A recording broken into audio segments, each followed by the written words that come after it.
Hello साथियों, स्वागत है आपका दिव्यम क्लासेज नोहर में।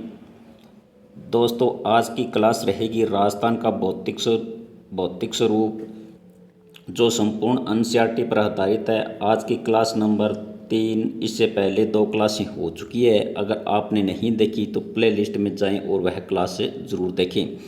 शुरू करते हैं आज की क्लास। उससे पहले आप सभी दोस्त इस वीडियो को लाइक शेयर कर दें और जो नए दोस्त जुड़े हैं वो इस चैनल को सब्सक्राइब कर लें। तो शुरू करते हैं आज की क्लास। राजस्थान का उच्चवाच्य स्वरूप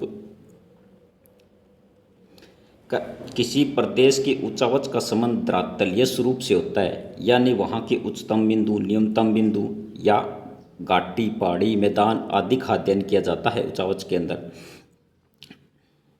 बात करते हैं 33 सागर की।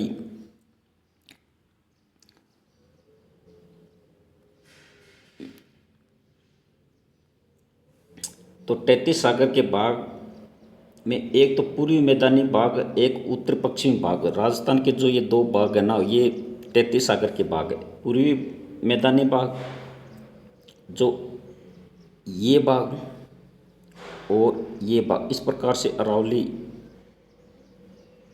राजस्थान का भौतिक स्वरूप बंटा हुआ। तो ये भाग और ये भाग दोनों 33 सागर के भाग है।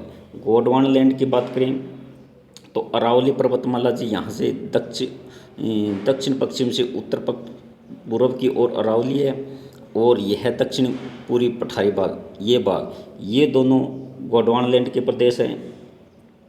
के भाग हैं। और जो पूर्वी मैदानी भाग और उत्तर पश्चिमी भाग है वह 33 सागर के भाग है। 33 सागर के अंदर, उत्तर पश्चिम के अंदर आप पढ़ते हैं, पूर्व के अंदर पढ़ते हैं जो खारे पानी की झीलें हैं, नदियाँ हैं, वो तो 33 सागर के हो गए। और बाकी ये दोनों भाग हैं ना, वो गोंडवाना लैंड के भाग हो गए। बात करते हैं विशाल सीमा वर्ष की। तो विशाल सीमा वर्ष की बात करें तो ये चित्तौड़गढ़ के बेगू और कोटा के अंदर हम स्पष्ट दिखाई देते हैं। जो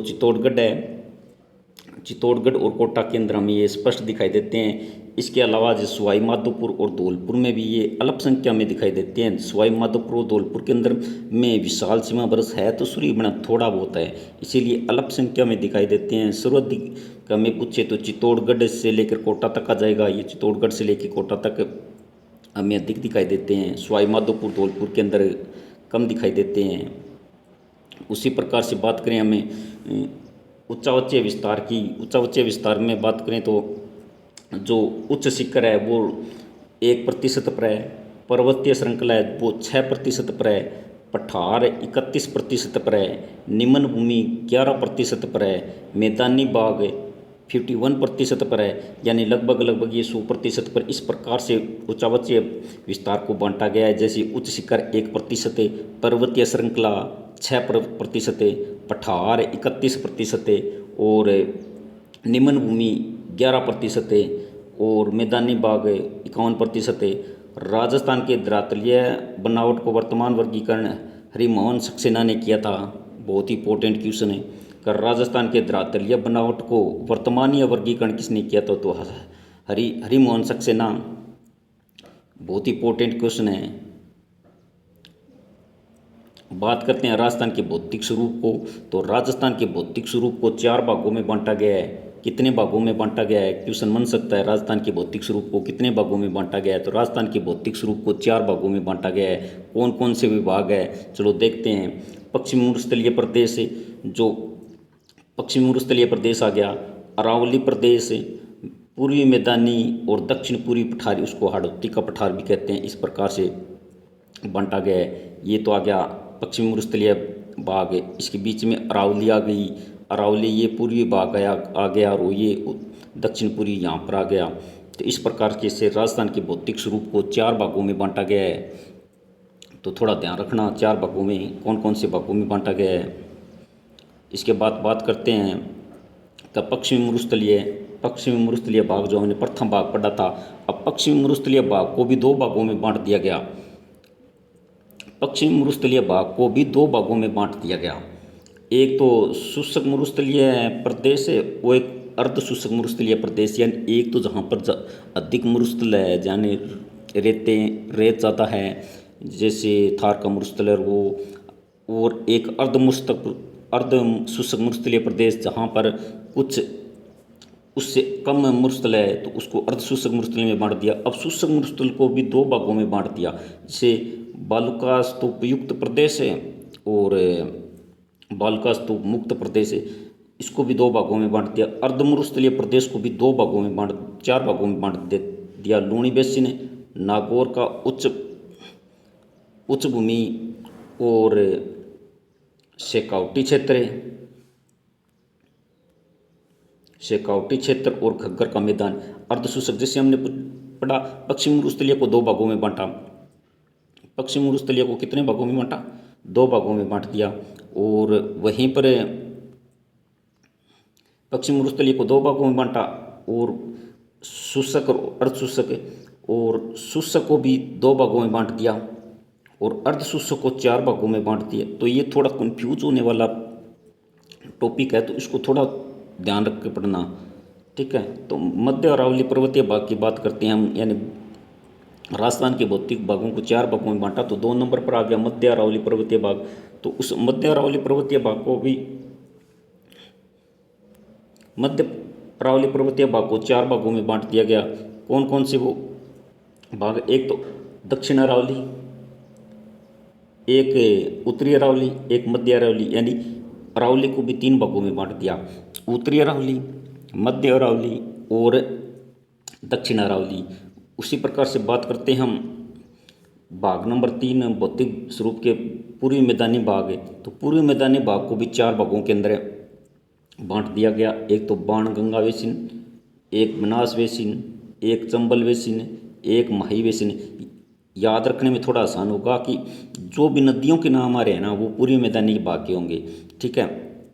उसी प्रकार से चौथा दक्षिण पूर्वी पठार, जिसने हमने पढ़ा था हाड़ौती का पठार भी हमने पढ़ा था, इसको हाड़ौती का पठार भी कहते हैं। तो हाड़ौती के पठार में बांट दिया। एक विंध्याचल पठार के रूप में, यह पत्थर नहीं है, पठार है, पठार के रूप में बांट दिया। तो इस प्रकार से भौतिक स्वरूप, राजस्थान के भौतिक स्वरूप को 4 भागों में बांटा और उन 4 भागों के भी अलग अलग भागों में उसको बांटा गया। तो थोड़ा इसको ध्यान रखना। बात करते हैं हमें मरुस्थल की। तो मरुस्थल की बात करें तो मरुस्थल के अंदर आप क्षेत्रफल की बात करें तो मरुस्थल का क्षेत्रफल जो राजस्थान के क्षेत्रफल का है, जिसका 61.11% पर भाग पर मरुस्थल है, यानी राजस्थान का जो टोटल क्षेत्रफल है ना, उसके 61.11% पर भाग पर मरुस्थल है। और मरुस्थल के अंदर बात करें जनसंख्या की, तो राजस्थान की टोटल जनसंख्या का 40% जनसंख्या यहीं पर रहती है, यानी सर्वाधिक जनसंख्या यहीं पर रहती है। क्षेत्रफल की दृष्टि से देखें तो मरुस्थल प्रथम नंबर पर आएगा, जनसंख्या की दृष्टि से देखें तो प्रथम नंबर पर आएगा। लेकिन जनसंख्या घनत्व की बात करेंगे ना, तो जनसंख्या घनत्व की बात करें तो पूर्वी मैदान प्रथम नंबर पर आएगा। यहाँ की मिट्टी देखें तो रेतीली मिट्टी है। बात जलवायु की करें तो जलवायु शुष्क और अर्धशुष्क जलवायु, क्योंकि पश्चिमी मरुस्थलीय को हमने 2 भागों में बांटा था, शुष्क मरुस्थलीय और अर्धशुष्क मरुस्थलीय। तो उसके अंदर जलवायु शुष्क और अर्धशुष्क 2 प्रकार की है। तो हमने वो इस प्रकार से पीछे पढ़े, ठीक है। तो मरुस्थल का थोड़ा ध्यान रखना। भी क्षेत्रफल पूछे तो 61.11% है, जनसंख्या पूछे तो 11% है, मुद्रा पूछे तो रेतीली है, जलवायु पूछे तो शुष्क और अर्धशुष्क दोनों प्रकार की यहाँ पर जलवायु पाई जाती है। और उसको मरुस्थल को भी हमने 2 भागों में बांटा था। पश्चिम मरुस्थलीय प्रदेश को भी 2 भागों में बांट दिया, एक तो शुष्क और एक अर्धशुष्क मरुस्थलीय प्रदेश को। इस प्रकार से इसका बहुत बार पूछा जाता है। क्षेत्रफल ऐसे भी पूछ सकते हैं कि क्षेत्रफल की दृष्टि से कौन सा मरुस्थल भौतिक स्वरूप सबसे बड़ा है, तो पश्चिमी मरुस्थलीय सबसे बड़ा होगा, जनसंख्या भी इसमें ज़्यादा होगी। तो थोड़ा इस प्रकार से ध्यान रख सकते हैं। अरावली 2 नंबर पर हमने पढ़ा था। अरावली के हमने 3 भाग पढ़े थे। अरावली के हमने भी 3 भाग पढ़े थे। एक तो उत्तरी अरावली, एक मध्य और एक दक्षिण अरावली। इस प्रकार से हमने अरावली के 3 भाग पढ़े थे। तो अरावली का क्षेत्रफल देखें तो क्षेत्रफल 9% है, यानी पूरे राजस्थान के 9% पर अरावली फैली हुई है। और अरावली की बात करें तो अरावली दक्षिण पश्चिम से लेकर उत्तर पूर्व की ओर है, यानी गुजरात से लेकर दिल्ली तक है ये क्षेत्रफल है अरावली का। राजस्थान के अंदर क्षेत्रफल की बात करें तो 9% पर फैली हुई है। जनसंख्या बात करें तो अरावली क्षेत्र के अंदर 10% राजस्थान की जनसंख्या रहती है। बात करें मिट्टी की तो पर्वतीय बलुई मिट्टी तो पता है अरावली के अंदर तो पहाड़ हुए हैं तो पर्वतीय मिट्टी आएगी। वहाँ की जलवायु की बात करें तो उपाद्र जलवायु आएगी, यानी अरावली दक्षिण पश्चिम से लेकर उत्तर पूर्व की ओर इसका विस्तार है। तो थोड़ा ध्यान रखना। क्षेत्रफल पूछे तो राजस्थान के 9% क्षेत्र पर फैली हुई है। जनसंख्या पूछे तो राजस्थान की 10% जनसंख्या यहाँ पर निवास करती है। और जलवायु पूछे तो उपाद्र जलवायु हो जाएगी। बात करते हैं मैदान की। 3 नंबर मैदान आ गया। 3 नंबर मैदान की बात करें तो वो तो पूरी मैदान को हमने 4 भाग पढ़े थे। पूरी मैदान की कितने भाग पढ़े थे? 4 भाग। बाणगंगा, बेसिन, चंबल, लूणी वे पढ़े थे, तो उसके 4 भाग हमने पढ़े थे। अगर उनकी बात करें क्षेत्रफल की तो क्षेत्रफल है 23% पर। देखना दोस्तों, क्षेत्रफल 23% है, जनसंख्या 39%। 49% नहीं है दोस्तों, ये 39% जनसंख्या है। यहाँ पर जो पूर्वी मैदान में है ना 39% जनसंख्या है, ये 49% है नहीं है, थोड़ा ध्यान रखना। 39% है जनसंख्या निवास करती है। और पश्चिम में हमने पढ़ा था 40% है, यानी लगभग देखिए तो वो 61% पर फैला हुआ था और वहाँ 40% जनसंख्या थी, तो यहाँ 23% पर फैला हुआ है और 39% जनसंख्या निवास करती है। तो जनसंख्या घनत्व किसका है? तो जनसंख्या घनत्व पूछे तो पूर्वी मैदान का ज़्यादा जनसंख्या आएगी, और अगर सीधी जनसंख्या पूछ ले तो पश्चिमी की आएगी। और यहाँ पर बात करें मिट्टी की तो दोमट मिट्टी, जलोढ़ मिट्टी अधिक पाई जाती है। बात जलवायु की करें तो यहाँ पर आर्द्र जलवायु पाई जाती है, क्योंकि सबसे आर्द्र जिला हमारा झालावाड़ है और वहाँ पर वर्षा अधिक होती है। इस प्रकार से एक ध्यान रोग रखना दोस्तों, जैसे जैसे हम बढ़ते जाएंगे ना, जैसे शुष्क से अर्धशुष्क में आएंगे तो वहाँ पर वर्षा बढ़ती जाएगी, और फिर अरावली में, और फिर पूर्वी मैदानी भाग में, फिर आड़ोती भाग में। तो इस प्रकार से वर्षा का विस्तार है ना वो धीरे धीरे धीरे बढ़ता जाएगा। क्योंकि वर्षा की बात करें तो